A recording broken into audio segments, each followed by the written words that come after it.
Le soleil s'obscurcit et le voile du temple se déchira par le milieu. Évangile de Luc, chapitre 23.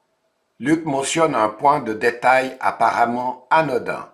Le voile dans le temple, séparant la partie sainte où tous les Juifs pouvaient pénétrer du lieu très saint, où seul le grand sacrificateur pouvait pénétrer, se déchira à l'instant de la mort de Jésus.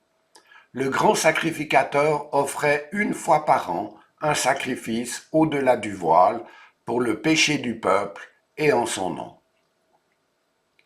Jésus meurt sur la croix et le voile empêchant le peuple d'accéder directement à Dieu se déchire. Anodin ou très signifiant. Le voile est déchiré. Il n'y a plus de séparation visible entre le peuple et la présence de Dieu dans le lieu très saint. En 70, Titus, à la tête de ses légions, va s'emparer de Jérusalem en sédition.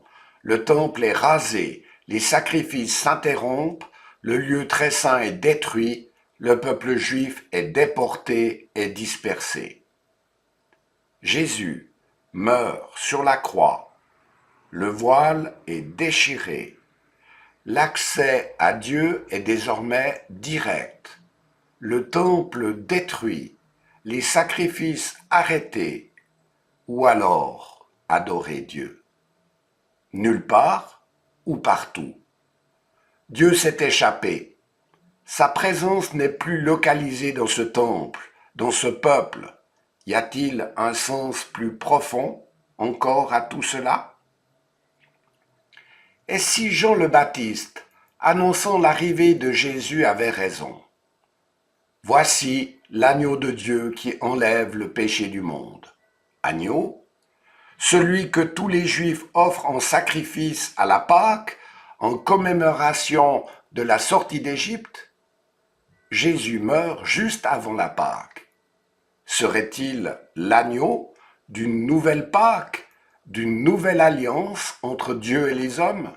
Ne serait-il pas aussi le nouveau grand sacrificateur qui ouvre le chemin au travers du voile déchiré de son corps vers Dieu, celui qu'il appelle son Père? Où chercher Dieu? Jésus ne nous a-t-il pas ainsi ouvert un autre chemin, un nouveau chemin vers son Dieu et notre Dieu, vers son Père et notre Père?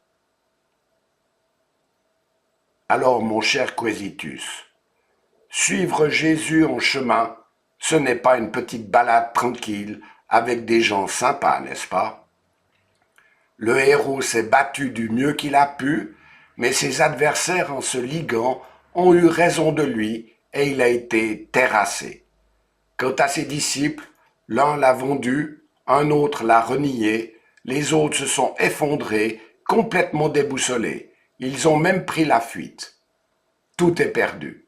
Celui que beaucoup reconnaissaient comme le Messie d'Israël, celui qui bouterait dehors les Romains et restaurerait le royaume d'Israël, a lamentablement échoué. Le malentendu est devenu dramatique. Un malentendu entre juifs et chrétiens qui durera des siècles jusqu'à nos jours. Il ne reste plus qu'un grand espoir brisé, des cœurs ravagés par la désillusion et un innocent liquidé comme un esclave, un blasphémateur, un maudit. Fin de l'histoire?